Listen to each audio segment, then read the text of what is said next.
We have lots of feelings today. I don't know how to start this.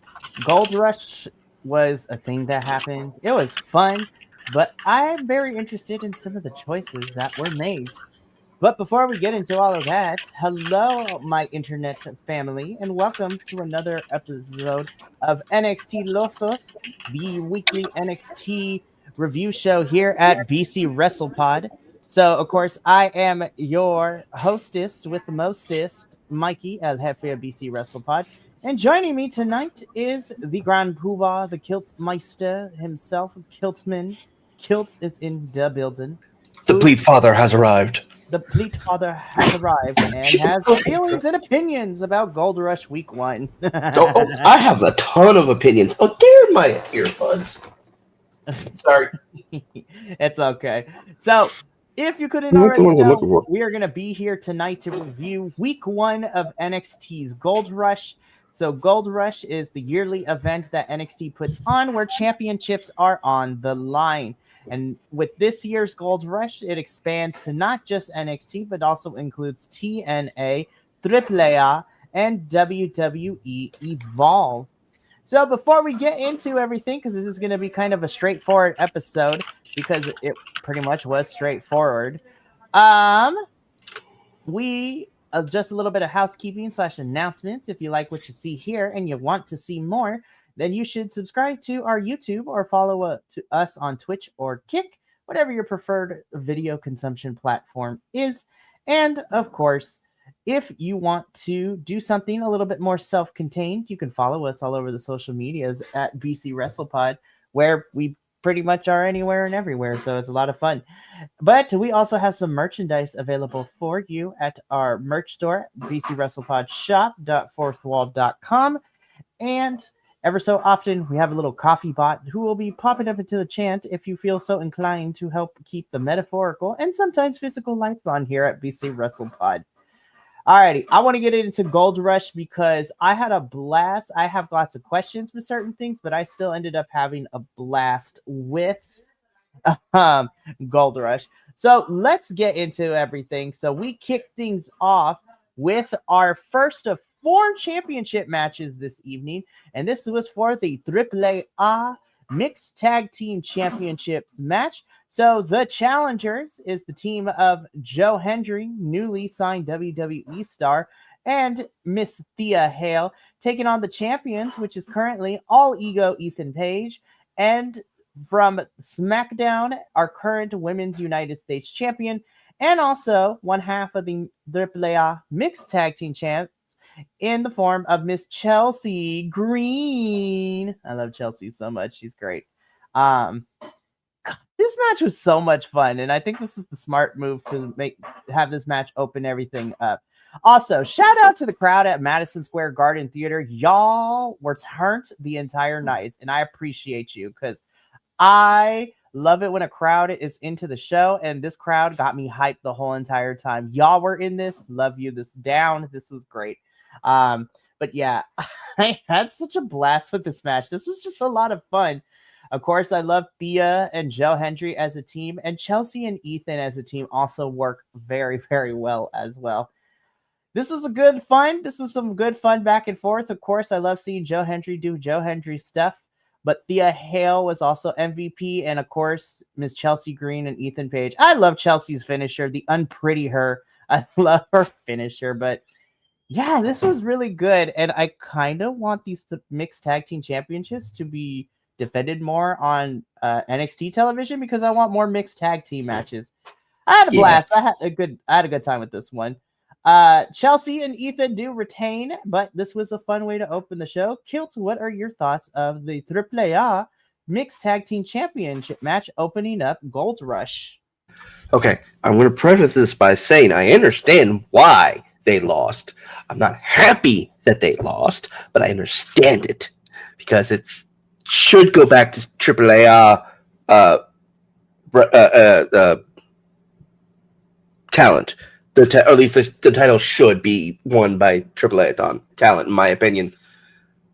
Where's mine? How dare? Hey, I didn't make the food; it was made for me, and I didn't ask. So you know what?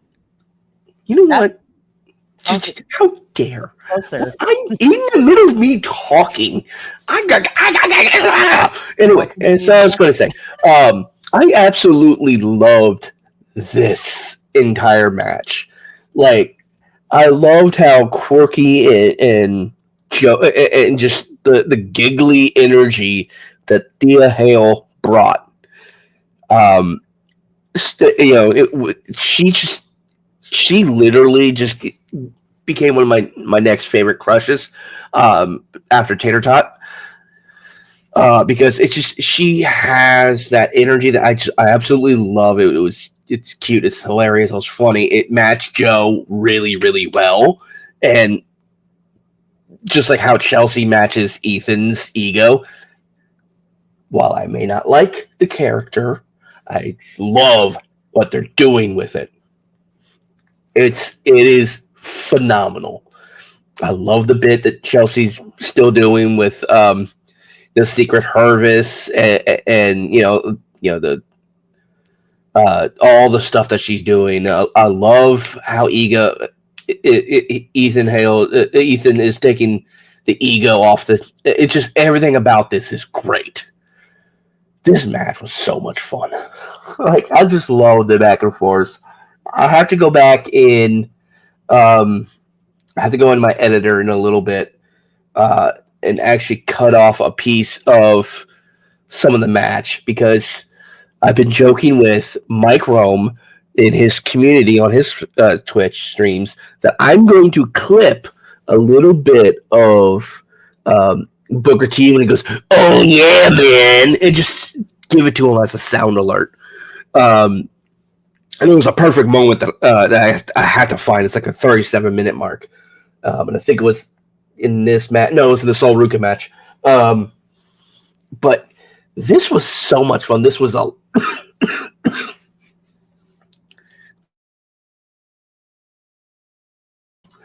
this was so good. It's causing me to have another. Basically, it's an asthma attack. It's the best way I can describe it. And cough up a lung. And I'm just gonna keep yapping so that way someone can feed his face. But literally, this was such. I can't speak anything more to this. We got the Joe Hendry spots of the turn. We got we got all the good cues here. We got the salutes for Chelsea Green. The ego. It's just everything was just. This match was so well done. And I love everything about it. It was great. I want more. Give me more. I really hope this isn't it for these four to go at it and feud. I would love for them to feud for a little bit more. So we'll see what happens, but I still think that now that Joe Hendry is officially a WWE superstar, so yes, we reported that last week on our TNA review show. Joe Hendry, WWE bought out the rest of his TNA contract, so Joe Hendry is, a full-time superstar, which is very, very fun. And I love seeing that for him. And we love Joe Hendry. And him and Thea Hale make such a fun pair. I'm really happy to see Thea back on my screen because, once we kind of took her away from Chase U, she was off TV for a while and now she's back and I'm happy. And yeah, I love Chelsea and Ethan as a team. They are so much fun. And I don't know how much it costs, but Chelsea Green's hat is now on sale as official, merch on the WWE store. So I'm just saying, I don't know when I would wear this hat, but I would buy it just to support Chelsea Green.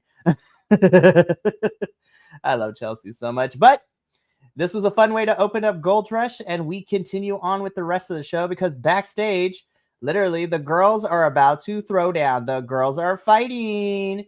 So we get backstage where we see, Lola Vice and Jordan Grace, who I love these big oversized glasses, which is hilarious to watch every time Jordan Grace. I'm like, girl, why are we wearing these glasses?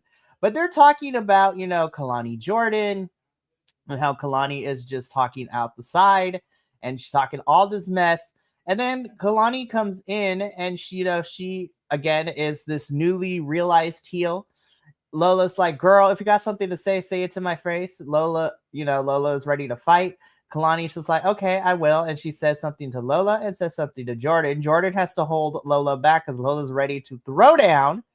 Also, Lola has a match against Chelsea and Ethan, as she is going to be going for those mixed tag team championships with her and Mr. Iguana in AAA this weekend.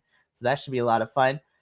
But Kalani's just like, Lola can get it, Jordan can get it, and you know what? Next week, she's going to prove that she is an amazing champion because she's going to walk out as TNA Knockouts World Championship in that triple threat next week. So to remind folks, Kalani Jordan will be defending this TNA title in a triple threat. We will get more into detail a little bit about that. But yeah, it seems that Lola, Jordan, and Kalani are continuing to feud, and I'm here for it. You know, I think this is the perfect time to bring up this point. A friend of mine on the internet pointed this out to me. You know, if we look at all the matches combined for Gold Rush, there are 7 championship matches, you know, on the line, right? 5 out of those 7 are all women's matches. And I was just like, there we go. That proves my point once again. NXT utilizes their women's roster to me the best. And they're literally, NXT could just be a women's wrestling show and I'd be here for it, honestly. But yeah, Kalani is in action next week. And I look forward to going into that, you know, a little bit later. We get this announcement. Ava, you know, reminds us that we are 2 weeks out from the last NXT pay-per-view of the year, which is Deadline, which will be coming from Texas on Saturday, December 6th. And normally, WWE Legends would be the ones to announce who gets to participate in the Iron Survivor, you know, matches for the men and women. But this year, John Cena is going to be given that honor, and he's going to be announcing every single men and women's Iron Survivor competitor to compete in that match at Deadline. I'm like, damn, John Cena really do be loving hanging out around the PC, because there have been reports that that's all he's been doing for the last couple of months, hanging around the PC, which I love. And so, yeah, next week, Gold Rush week 2, John Cena will give us the men and the women who will be competing in that Iron Survivor Challenge match, which I'm excited, Kilt. It is a crazy match on paper in terms of how it goes, but it's a lot of fun. And the last 2 years we've done it, it's created some really fun moments to talk about. So Deadline ends up being a really fun pay-per-view to talk about. Hopefully this year is no exception. Now we get into our second match of the evening, where also these girls, you know, brawled it out. So this is for the NXT Women's North American Championship. This is Sol Ruka looking to reclaim the title. She never lost against the champion, Miss Blake Monroe, with Zarya at ringside. My God, I'm going to be so for real. I think this was probably my favorite match of the entire night. Sol and Blake are just so freaking good. I love this so much. I don't want Sol to go to the main roster quite yet, but I was like, oh, Homegirl is about to destroy the main roster when Sol gets up there. Her and Zarya proved it when they were on SmackDown like a month and a half ago. But I really dug this match. I thought Blake looked really strong in this one. Again, she was channeling, you know, the more vicious side of Blake Monroe, as we saw in her little promo on the Go Home last week. Sol is desperate. She wants her championship back, and she's gonna get it back regardless of what she has to do with it. But of course, Zarya being the one who's worried about it, because, you know, even Ava said that Sol can get this rematch anytime, but she wanted to do it at Gold Rush. This was just phenomenal. I really, really enjoyed this. Before we get into the ending leading into that, Kilt, what did you think of Blake and Sol going at it? My question is, how did Tiffany allow Blake to steal her ring gear? Got the laugh. Yes! Because literally, that's all I could think of the entire match. I'm like, did she just steal Tiffany's ring gear? The red ring gear from SummerSlam? Because that's all I was thinking of. Also, why is she trying to be freaking, oh, what's her name? Oh crap! It's not Taylor Swift. It's not Sabrina Carpenter. Thank you, Sabrina Carpenter. With the towel. I'm like, well, to be fair, she has said that this Blake Monroe character, Mariah May, who I know her as, but Blake has said that, you know, her inspiration for this character is Sabrina Carpenter. all right, that makes a little bit more sense. But it's like it was just weird. I think like the mirror sequence is kind of odd to me. The mirror sequence entrance is weird to me, but I'm okay as long as she's having fun. This whole thing was just, it was a lot. Like, you see Blake go places, like, especially at the end, she went somewhere dark. Like, she went dark, and then she was, oh yeah, I'm supposed to be cutesy. And I'm like, damn.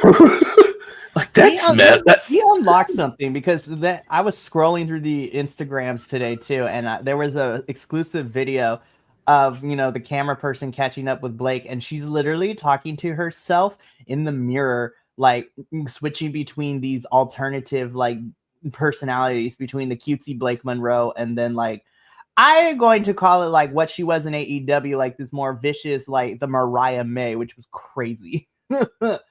So I'm like, ooh, I'm here for this. This should be fun. It's a good direction. It's good. It's a good, the split personality. It's very Mankind-esque. Mm-hmm. Sorry. Yeah, it's very Mankind, Dude Love, Cactus Jack type of situation going on. It's cool. I like it. It's interesting to say the least. Mm-hmm. Keep it up. It really is. And so we get to the tail end of this match where Blake has Soul's knee. And again, like, I don't know if Soul is double jointed, but Blake was wrenching that knee as far as she could. And Zarya was like, no, we have to protect Soul. So Zarya gets a towel and she throws in the towel. And so normally I don't like throwing the towel in wrestling because I was like, oh, okay. But honestly, it's better than having Soul get pinned, because NXT probably didn't want Soul to get pinned. They don't want Blake losing right now. So find the best of both worlds, and Zarya throws in the towel to protect Soul. And so your winner and still your women's NXT North American champion, Miss Blake Monroe. We're going to get into Zaruka a little bit later because they're kind of on the rocks a little bit, and we're going to discuss that when we get to that particular section. But again, I think this was probably I say probably my favorite like in-ring match with the storytelling. Now my favorite actual match is going to be coming up a little bit later. But shout out to Blake and Soul. This match was a lot of fun.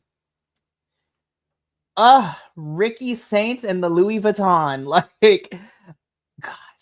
I know people have issue with Ricky and how he presents himself, but I don't care. I love me a good charismatic, like, baby face. He's smooth with it. I don't care. Like, I love Ricky so much. But I think this was a really good promo segment for Oba too. So of course, Ricky and Oba go face to face.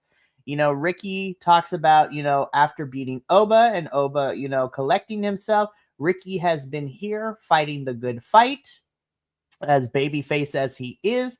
You know, he's defended this title. He defended NXT from TNA. He defended the title against Trick Williams. And, you know, Oba Femi fires back too with a very passionate promo and basically says that nothing has changed with Ricky. He's still just an egocentric person. And then Ricky had me laughing when Oba was commenting on how he was dressing, and Ricky like did a pose in the middle of this. I was just like, Ricky, why did he squat? He's like, check this fit out. And I was like, Ricky is African-American. So I was like, that is such a African-American / like minority thing to do. Because Like, we tend to do that a lot with, he's like, check out the fit. And I was like, you go, Ricky. I love you so much for it. But I really love Ova's, talking about he went home to the motherland. He collected himself. He trained. He's here. And then he's like, Daddy is home. And I'm like, ooh, this is someone's fun. stealing lines from Randy Orton. Exactly. Well, yeah, that's fun. And so Ricky's like, okay, you want a rematch? Bet. And so Ricky gives Oba a rematch for Deadline in 2 weeks. So I'm like, please let this be the match where we finally can send Oba up to main roster. Like, Oba and Trick, I think, of the men's division, I think they're ready for main roster. They have done, and to me, they have done and accomplished everything that they could here. It's time to send them up to main. So we get the match set for Deadline, and then, of course, Trick Williams comes out. He interrupts, saying that, like he told Ricky, it's not over till he says it's over. He wants one more shot at the NXT Championship. But then out comes Mr. Stephanie Vaqued. I forgot. Yeah, together. Miles Bourne and Stephanie Vaqued are currently a thing. But Miles Bourne comes out. He attacks Trick with the chair and just says, you know what? He's like, I took your advice, Trick. I was just like, I'm taking matters into my own hands. And all you do is bitch. Wait. No, he said, I heard you. And he partially did. He said, I heard you. I was cackling, Kill. I was like, oh, okay, so we're going to run with these jokes. I'm here for it. Oh, that was such a good joke. It was, oh, my God. I heard you, Trick. And all you do is... you deaf. So, this was great. I loved it. Later on, so after this, when we come back, because we go to commercial, we come back, and Ava's like, Miles, when I told you that, to check yourself for opportunities, this is not what I had in mind. And she got mad at Miles, but you wanted it, so be it. So next week, we get another match added for Gold Rush Week 2, which is Trick versus Miles. So that's going to be that should be an interesting match. That should be fun. And it's the only non-title match next week for Gold Rush Week 2. Meanwhile, Ava gets a phone call in the middle of this where we continue to see Tavion Heights and Josh Briggs brawl backstage, because earlier Tavion was cutting a promo, which I really, really enjoyed. And then Josh jumped in. They fought in the crowd. They went backstage, and then they continued to fight, where it ended up Josh Briggs throwing Tavion into a table.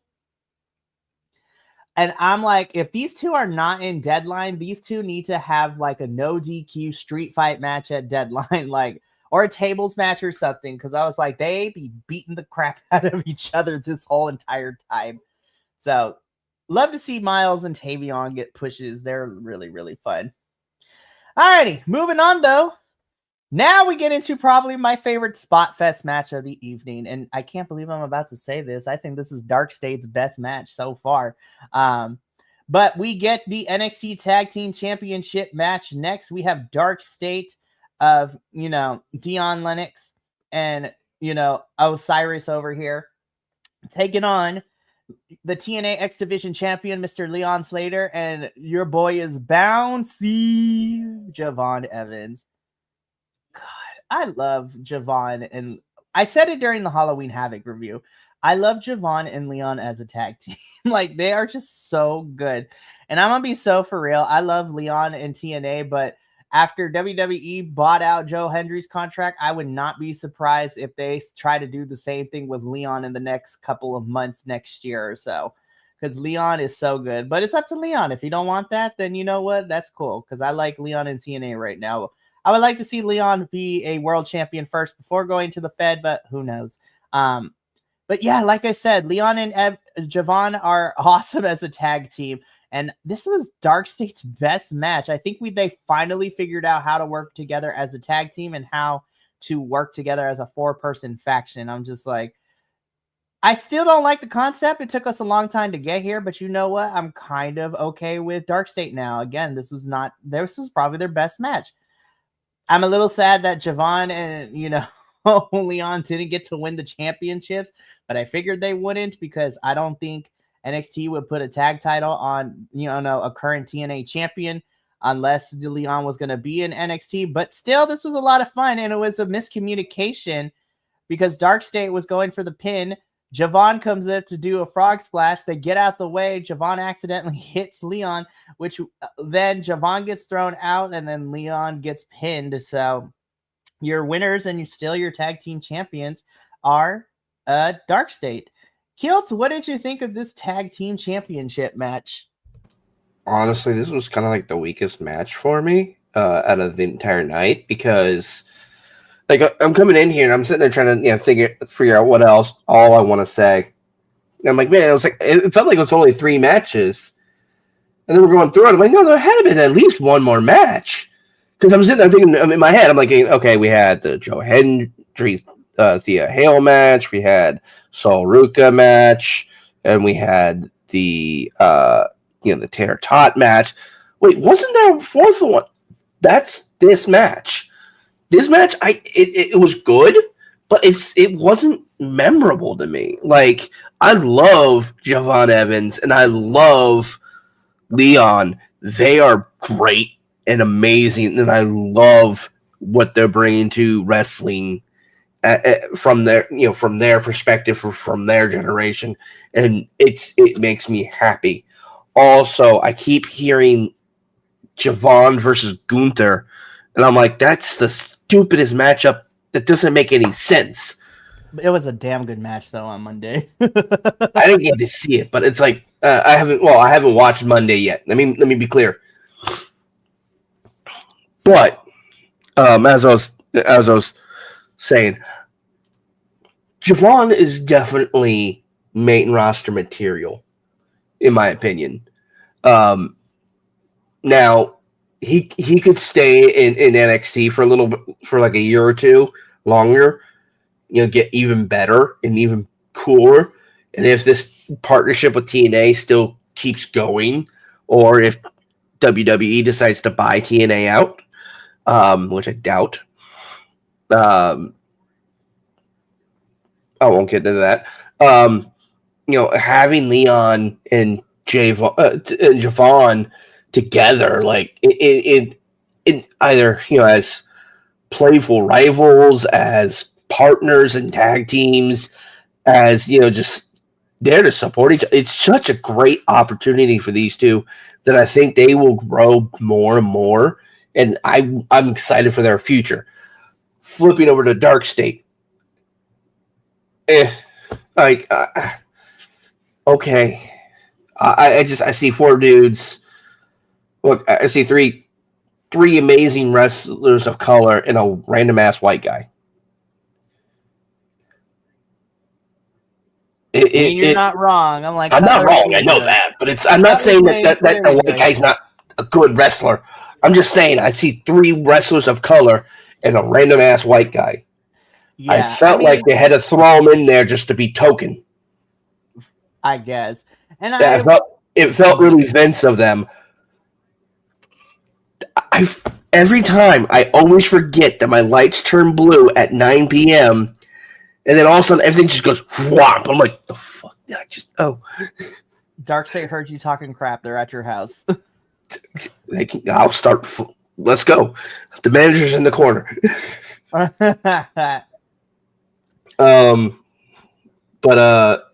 no, it's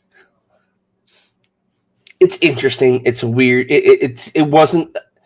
I won't say it wasn't a good match, because it was really well done. For me, it wasn't memorable. It felt like a lot of repeat. I mean, that's fair, and I have to agree with you. I think of the 4 matches, nothing was inherently horrible, but this is definitely at the bottom of my list.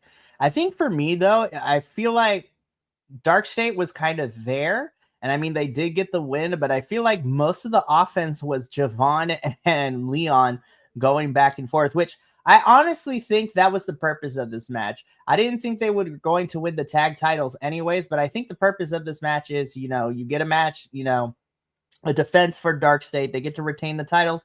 But honestly, I think this match is to get people out more with Javon and Leon together as a team, because it's the second outing that they're going for as a team. We saw them go up against Mr. Iguana and La Parca at Halloween Havoc. And so now they were here going up for the NXT Tag Team Championships. I like this teaming. I really, really do. I would love to see Javon pop over to TNA too as well with this partnership, but who knows? WWE has different things going on. I will say though, Javon is a busy man because he had Raw on Monday, he had NXT yesterday, and this Saturday he is going to Mexico. It's going to be him and Laredo Kid and Octagon Jr. in a triple threat for Laredo Kid's title. And I'm like, oh yeah, Javon working with luchadors, this is gonna be good. Dude, Javon, in all honesty, is as I'm using this as loosely goosey as I can when I say this, is such an American luchador. Mm-hmm. He's high flying, he's acrobatic, he's all over the ring. He is an Americanized version of a proper luchador. Mm-hmm. And again, for all those watching who are diehard, AAA and CMLL fans, I say this loosely, very, very basic, broadly when I say that. But he is definitely an amazing I think AAA would have a great time with them. And I think he would have a great time there. And I look forward to hearing what happened with that. 100%. So we move on from this match though. So Zaruka is kind of on the rocks a little bit. Sol is very upset with Zarya about throwing in the towel. Zarya tells Sol, look, I was trying to keep you safe. I was trying to, your knee was getting wrenched. You weren't anywhere near the ropes. And I was trying to protect you. And Sol's like, no, this is like, I didn't need you to throw in the towel. I wanted to get my title back. And now I'm not going to give up on it. I don't think it's going to happen anytime soon, but we are starting the beginning phases of this friendship imploding. And this feud is going to feed families forever. Because I like them as a team, but this feud is going to be great because Zarya is fantastic. Sol is fantastic. I'm looking forward to whenever we get this feud, but Zaruka is on the rocks as of now. So we get a rundown of what's coming to us next week for Gold Rush Week 2. I mentioned that we are getting Trick Williams versus Miles Bourne, but that's the only non-championship match, because then we have the other 4 championships that are scheduled to be defended. Of course, we get the TNA Knockouts World Championship in a triple threat. Kalani Jordan defending the title against our Muscle Muffin Jordan Grace and TNA star Li Yang Lee, which is going to be a really, really fun match. Then we also have Zarya taking on Fallon Henley to determine who is going to be the new Women's Speed Champion, as this title has been vacated due to Sol's injury. And then we get our 2 WWE EVOLVE championships on the line. On the men's side, we have, 1/5 of the Vanity Project and the men's EVOLVE champion, Jackson Drake, taking on Super Sean Legacy. So that should be a lot of fun. But on the women's side, we have our women's EVOLVE champion, Kendall Gray, defending the title against Miss Lainey Reed of Fatal Influence. I think these matches are going to be really, really fun. I look forward to week 2 of Gold Rush. It's going to be a lot of fun. Alrighty, let's get into it. Main event time. And looking at this picture, I have to mentally prepare myself. So, in the main event of NXT Gold Rush Week 1, Tatum Paxley defending her NXT Women's Championship against challenger JC Jane. This match was really, really fun in terms of so many near falls, so many close finishes, distractions, fights on the outside. And I was just like, ooh, this is going to be interesting. But then the match itself was fun. Tatum, the crowd is so behind Tatum. They love her. We love her. And JC, I think, has finally gotten more comfortable with being her heel character. And I think she's a heel because NXT doesn't have too many women heel characters at NXT right now.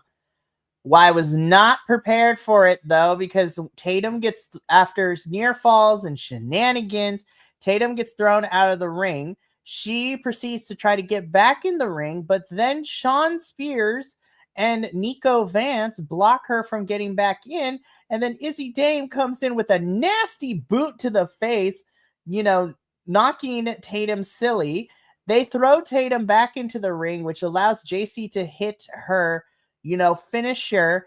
And for the 1, 2, 3, your winner and new NXT Women's Champion, Miss JC Jane. So she got the title back. Tatum only got to be champion for 3 whole weeks. So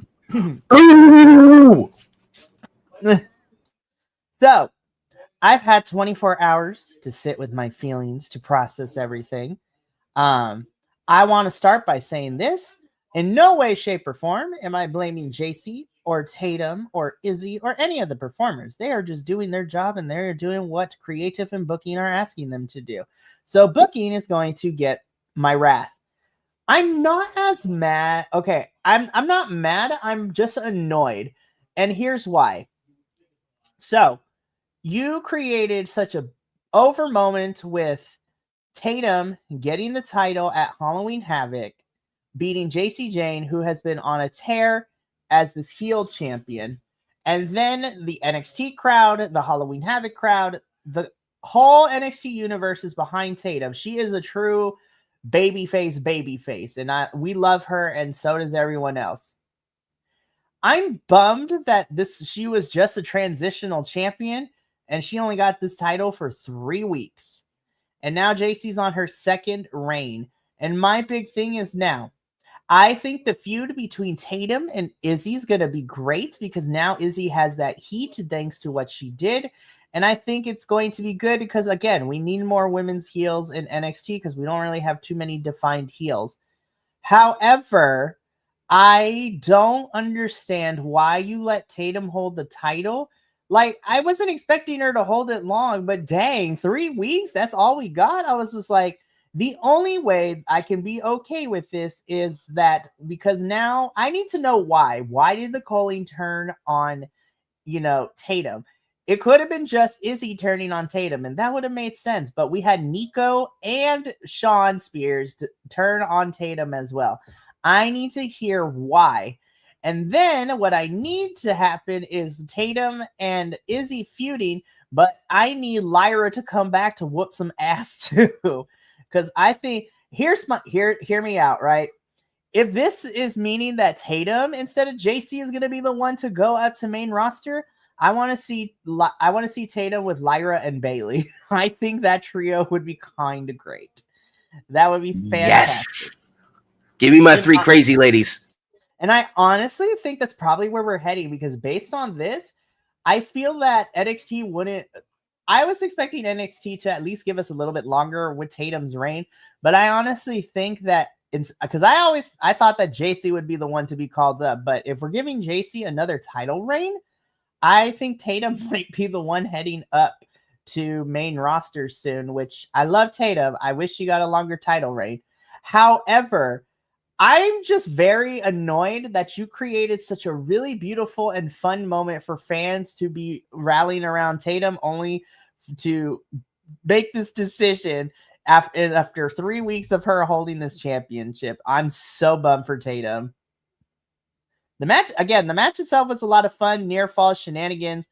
I'm not mad. I'm just really bummed out that Tatum didn't get a longer reign. She got it for 3 weeks and then that was it. Yes. Now you've had a full day. I've had an hour and a half at most. I'm upset because Tater Tot did not deserve that betrayal. But then again, I didn't really like the Colleen anyway, so them. But I yes, the next time we see Tatum